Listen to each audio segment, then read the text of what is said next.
Hi வணக்கம் நண்பா, welcome to tech career YouTube channel. நாங்கள் இந்த வீடியோவில் யூனிட் ஃபண்ட் அதாவது மியூச்சுவல் ஃபண்டை பற்றி பார்க்க போகிறோம். ஸோ வாங்க வீடியோக்கு போகலாம். ஃபர்ஸ்ட்டாக யூனிட் ஃபண்ட் என்ற கன்செப்ட்டுக்கு வருவோம். அசட் மேனேஜ்மெண்ட் கம்பெனி பார்த்தீங்கன்னா இன்வெஸ்டர்லேருந்து மணியை கலெக்ட் பண்ணி வெவ்வேறு வட்ட முதலீட்டு வகையில் இன்வெஸ்ட்மெண்ட் பண்ணி அதுலேருந்து ரிட்டர்ன் எடுத்து மறுபடியும் இன்வெஸ்டருக்கு கொடுக்கும். ஸோ இதில் பார்த்தீங்கன்னா மொத்தமாக 4 இன்வெஸ்டர் இருக்கிறார். இந்த 4 இன்வெஸ்டர் அசட் மேனேஜ்மெண்ட் கம்பெனி பார்த்தீங்கன்னா ஃபர்ஸ்ட்டாக மணியை கலெக்ட் பண்ணும். இந்த மணியை கலெக்ட் பண்ண ப்ரோசஸை பார்த்தீங்கன்னா கேஷ் பூலிங்னு சொல்லுவாங்க. அதாவது பல்வேறு வட்ட இன்வெஸ்டர் இருந்து மணியை கலெக்ட் பண்ற ப்ரோசஸ் தான் பாத்தீங்கன்னா கேஷ் பூலிங்னு சொல்லுவோம். அப்படி கலெக்ட் பண்ண மணியை பாத்தீங்கன்னா அசட் மேனேஜ்மெண்ட் கம்பெனி வெவ்வேறு வட்ட முதலீட்டு சோர்ஸ்ல இன்வெஸ்ட்மெண்ட் பண்ணும். அதாவது ஷேர் மார்க்கெட், பாண்ட்ஸ், கடன் பத்திரங்கள், மற்றது பேங்க்ல உள்ள எஃப்டிஸ், மற்ற மணி மார்க்கெட், இப்படி பாத்தீங்கன்னா வெவ்வேறு வட்ட முதலீட்டு வகையில முதலீடு செய்து அதுல இருந்து வர ரிட்டர்னை சராசரியா பிரிச்சு திருப்பி இன்வெஸ்டருக்கு சரி சமனா கொடுக்கும். ஸோ உதாரணமாக பார்த்தீங்கன்னா ஒரு இன்வெஸ்டர் 50 மில்லியன் இருக்குது, அடுத்த இன்வெஸ்டர் 5 மில்லியன் இருக்குது, அடுத்த இன்வெஸ்டர் 30 மில்லியன் இருக்குது, அடுத்த இன்வெஸ்டர் 15 மில்லியன் இருக்குது. ஸோ ஆக மொத்தம் பார்த்தீங்கன்னா 100 மில்லியனை asset management company cash pool பண்ணும். அதாவது மணியை கலெக்ட் பண்ணும். மணியை கலெக்ட் பண்ணிட்டு பார்த்தீங்கன்னா அதை ஷேர் மார்க்கெட்ல 25 மில்லியன் இன்வெஸ்ட் பண்ணும், பாண்ட்ஸ்ல 15 மில்லியன் இன்வெஸ்ட் பண்ணும், கடன் பத்திரங்கள்ல 40 மில்லியன் இன்வெஸ்ட் பண்ணுது, எஃப்டியில் 20 மில்லியன் இன்வெஸ்ட்மெண்ட் பண்ணுது. ஸோ அப்படி பார்த்தீங்கன்னா வெவ்வேறு வட்ட முதலீட்டு வகையில் இன்வெஸ்ட்மெண்ட் பண்ணும்.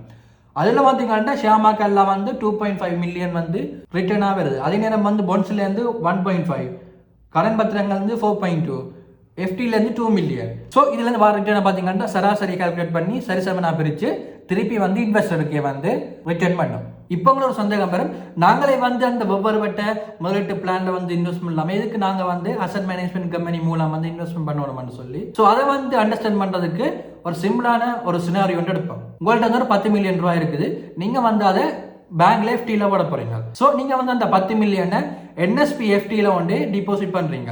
அப்ப டிபாசிட் பண்ற சந்தர்ப்பத்தில் பாத்தீங்கன்னா உங்களுக்கு 8% அனுவல் வட்டி போட்டு தரோம். இதே உங்கள்கிட்ட ஒரு 60 மில்லியன் இருந்துச்சுன்னா உங்களுக்கு என்எஸ்பி 14% உங்களுக்கு அனுவல் வட்டி போட்டு தரும். ஸோ இதுல பாத்தீங்கன்னா எவ்வளவு அதிகமா நீங்க இன்வெஸ்ட் பண்ண ரெடியா இருக்கிறீங்களோ அந்த அளவுக்கு பாத்தீங்கன்னா உங்களுக்கு ரிட்டர்ன் இருக்கும். ஸோ இதே விலை தான் பாத்தீங்கன்னா அசட் மேனேஜ்மெண்ட் கம்பெனி அதாவது யூனிட் ட்ரஸ்ட் ஃபண்ட்ல இருக்கு.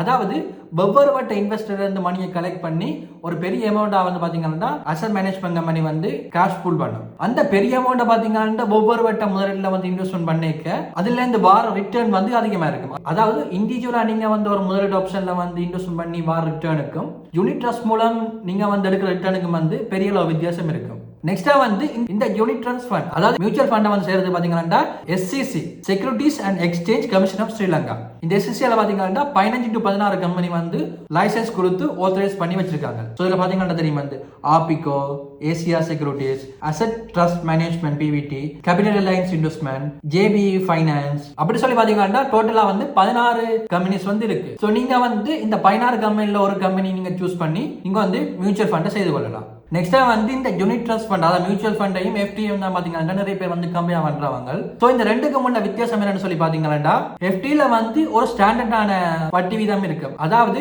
8% தான். அந்த 8% பாத்தீங்கன்னா அந்த அனுவல் மட்டும் இருக்கு. பட் இந்த மியூச்சுவல் ஃபண்ட்ல பாத்தீங்கன்னா மார்க்கெட்டுக்கு ஏற்ற மாதிரி சேஞ்ச் ஆகிட்டு இருக்கும். அதாவது ஒருக்கா பாத்தீங்கன்னா 15% வரும். சில மார்க்கெட் டவுன் ஆனா 8% டவுன் ஆகும். சில நேரம் மார்க்கெட் உச்சத்துல இருந்தா 20% போகும். ஸோ இது பாத்தீங்கன்னா நெகிழ்வான தன்மையை கொண்டிருக்கும். மார்க்கெட்டுக்கு ஏற்ற மாதிரி இது சேஞ்ச் ஆகிட்டு இருக்கும். ரெண்டாவது பாத்தீங்கன்னா நீங்க எஃப்டில 1 இயருக்கு டிபாசிட் பண்ணீங்கன்னா அந்த 1 இயர் கழிச்சு தான் பாத்தீங்கன்னா உங்களோட அமௌண்ட் எடுக்கலாம். பட் மியூச்சுவல் ஃபண்ட்ல பாத்தீங்கன்னா உங்களுக்கு எப்ப கேஷ் தேவைப்படுதோ அந்த நேரம் நீங்க எடுத்துக்கொள்ளலாம். அதே நேரம் எஃப்டில பாத்தீங்கன்னா அனுவல் பிளான்ல வட்டி போட்டிருந்தீங்கன்னா உங்களுக்கு 1 இயருக்கு முதல் எஃப்டி உடைச்சிங்கன்னா உங்களுக்கு அந்த வட்டி தர மாட்டாங்க. பட் இதுல பாத்தீங்கன்னா மியூச்சுவல் ஃபண்ட்ல பாத்தீங்கன்னா நீங்க எந்த அளவு டைம் பீரியட் ஹோல்ட் பண்ணி வச்சிருக்கீங்களோ அந்த ஹோல்ட் பண்ணி வச்சிருந்த டைம் பீரியடுக்குரிய ரிட்டர்ன் பாத்தீங்கன்னா உங்களுக்கு கிடைக்கும். மூணாவது பாத்தீங்கன்னா நீங்க எஃப்டில மினிமம் 10,000 ரூபாய்க்கு மேல பாத்தீங்கன்னா எஃப்டில டிபாசிட் பண்ணலாம். பட் மியூச்சுவல் ஃபண்ட்ல பாத்தீங்கன்னா அதாவது யூனிட் ட்ரஸ்ட் ஃபண்ட்ல பாத்தீங்கன்னா உங்கள்ட்ட 100 ரூபாய் இருந்தாலே அதுல இருந்து நீங்க பாத்தீங்கன்னா இதுல ஸ்டார்ட் பண்ணிக்கொள்ளலாம். நாலாவது பாத்தீங்கன்னா நீங்க எஃப்டில டிபாசிட் பண்ண பிறகு அந்த வார ரிட்டர்னுக்கு பாத்தீங்கன்னா அதாவது அந்த வட்டிக்கு பாத்தீங்கன்னா கவர்மெண்டால டாக்ஸ் இருக்குது. பட் இதே மியூச்சுவல் ஃபண்ட்ல பாத்தீங்கன்னா நீங்கள் எப்போ நீங்கள் கேஷ் ரிட்டர்ன் எடுக்கிறீங்களோ அந்த நேரத்தில் பார்த்தீங்கன்னா உங்களுக்கு டாக்ஸ் வரும். மற்றபடி பார்த்தீங்கன்னா நீங்கள் யூனிட் ட்ரஸ்ட்ல 2 இயர்ஸுக்கு ஃபண்டை வச்சிருக்கிறீங்கன்னா உங்களுக்கு இயர்லி கவர்மெண்ட்லேருந்து டேக்ஸ் எடுக்க மாட்டாங்க. நீங்கள் எப்போ கேஷை வித்ட்ரோல் பண்ணீங்களோ அந்த நேரத்தில் தான் பார்த்தீங்கன்னா உங்களுக்கு வந்து டேக்ஸ் இருக்கும். பட் இதே வந்து எஃப்டியில் பார்த்தீங்கன்னா அனுவலி வந்து கவர்மெண்ட் டேக்ஸ் எடுத்துட்டு இருக்கும். ஸோ இதான் பார்த்தீங்கன்னா மேஜர் டிஃப்ரெண்ட். நெக்ஸ்ட்டாக வந்து பார்த்தீங்கன்னா இந்த யூனிட் ட்ரஸ்ட் ஃபண்டை அதாவது மியூச்சுவல் ஃபண்டை மேற்கொள்றதுக்கு வந்து நாங்கள் வந்து எப்படி அக்கௌண்ட் கிரியேட் பண்ணுறது, எதில் அக்கௌண்ட் கிரியேட் பண்ணுறது சொல்லி பார்ப்போம். நான் பார்த்தீங்கன்னா கல்லண்ட கம்பெனி அதாவது கேபிட்டல் அலைன்ஸ் ஹோல்டிங் லிமிடெட் அந்த கம்பெனி ஆப்பை யூஸ் பண்ணி தான் பார்த்தீங்கன்னா நான் வந்து ரெஜிஸ்டர் பண்ண போகிறேன்.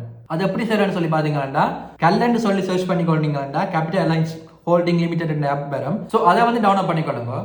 டவுன்லோட் பண்ணிட்டு ஓப்பன் பண்ணீங்கன்னா உங்களுக்கு வந்து யூசர் நேம் பாஸ்வேர்ட் கேட்டிருப்பேன், அதாவது என்ஐசி நம்பர் பாஸ்வேர்டு கேட்டிருப்பேன்.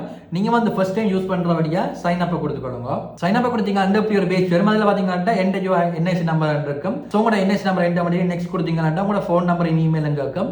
ஸோ அதையும் ஃபில் பண்ணிட்டு நெக்ஸ்ட் கொடுத்தீங்கன்னா உங்களுக்கு ஓடிபி கோட் வரும் உங்களோட ஃபோன் நம்பருக்கு. ஓடிபி கோட்டை ஃபில் பண்ணீங்கன்னா நெக்ஸ்ட்டாக வந்து first name last name password confirm password கேட்டிருப்பேன். ஸோ அதை ஃபில் பண்ணிட்டு கம்ப்ளீட் சைன் அப்பை கொடுத்தீங்கன்னா உங்களுக்கு வந்து சைன் அப் ஆகி நெக்ஸ்ட் ஹோம் பேஜுக்குலாம் போயிடும். ஹோம் பேஜ் பார்த்தீங்கன்னா இப்படி தான் இருக்கும். ஸோ அதில் பார்த்தீங்கன்னா மேலே unit trust T-bill and T-bonds equity இருக்கும். ஸோ அந்த யூனிட் ஃபண்டை நீங்கள் வந்து கிளிக் பண்ணீங்கன்னா அதில் வந்து சைன் அப் கேட்டிருப்பேன். ஸோ அந்த சைன் அப்பை கொடுத்தீங்கன்னா portal.ca.lk வந்து ஓப்பன் ஆகும். ஸோ அதில் வந்து பார்த்தீங்கன்னா open your unit trust account இருக்கும். ஸோ அதில் சைன் அப் நம்ம கொடுத்தீங்கன்னா முதல்ல வந்து பர்சனல் டீடைல்ஸ் கேட்டிருப்பேன். அதில் வந்து பார்த்தீங்கன்னா gender, title, last name, initial without surname, full name, date of birth, nationality, மற்ற டின் நம்பர் கேட்டிருப்பேன். டின் நம்பர் வந்து ஆப்ஷனல். எல்லாம் ஃபில் பண்ணி நெக்ஸ்ட் கொடுத்தீங்கன்னா கண்டக்ட் டீடைல்ஸ் கேட்டிருப்பேன். ஸோ அதில் வந்து பார்த்தீங்கன்னா mobile number, phone number, mail, மற்றது உங்களோட அட்ரஸ், ஸோ அதெல்லாம் கேட்டிருப்பேன். ஸோ அதே ஃபில் பண்ணி நெக்ஸ்ட்டாக கொடுத்தீங்கன்னா மூணாவது பார்த்தீங்கன்னா எம்ப்ளாய் டீடைல்ஸ் கேட்டிருப்பேன். ஸோ நீங்கள் வந்து அந்த எம்ப்ளாய் கொடுத்துக்கொள்ளலாம். செல்ஃப் எம்ப்ளாய், ஸ்டூடெண்ட் இருந்தீங்கன்னா ஸ்டூடெண்ட் ரெண்டு சொல்லலாம் ஃபில் பண்ணிட்டு. ஸோ நான் பார்த்தீங்கன்னா எம்ப்ளாய் கிளிக் பண்ணுறேன். எம்ப்ளாய் கிளிக் பண்ணால் பார்த்தீங்கன்னா நேச்சர் ஆஃப் எம்ப்ளாயின்னு இருக்கு. பிரைவேட் கம்பெனியை செலக்ட் பண்ணிக்கொள்கிறேன். அதுக்கப்புறம் இந்த ஜாப் பொசிஷன் கேட்டிருக்கேன். நெக்ஸ்ட்டாக வந்து இந்த கம்பெனியில் ஒர்க் பண்ணுறேன்னு சொல்லி கேட்டிருக்கேன். அதுக்கப்புறம் பார்த்தீங்கன்னா கம்பெனி அட்ரஸ், அதுக்கப்புறம் company phone number, company mail எல்லாம் கேட்டிருப்பேன். ஸோ எல்லாம் ஃபில் பண்ணிட்டு நெக்ஸ்ட்டாக கொடுத்தீங்கன்னா பேங்க் அண்ட் ஃபண்ட் டீடைல்ஸ் கேட்டிருப்பேன். அதில் பார்த்தீங்கன்னா கூட பேங்க் டீடைல்ஸை வந்து ஆட் பண்ணி கொள்ளணும். ஸோ எல்லாம் ஃபில் பண்ணிட்டு ஸோ அதில் பார்த்தீங்கன்னா வெரிஃபை வித் ஜஸ்ட் இருக்கும்.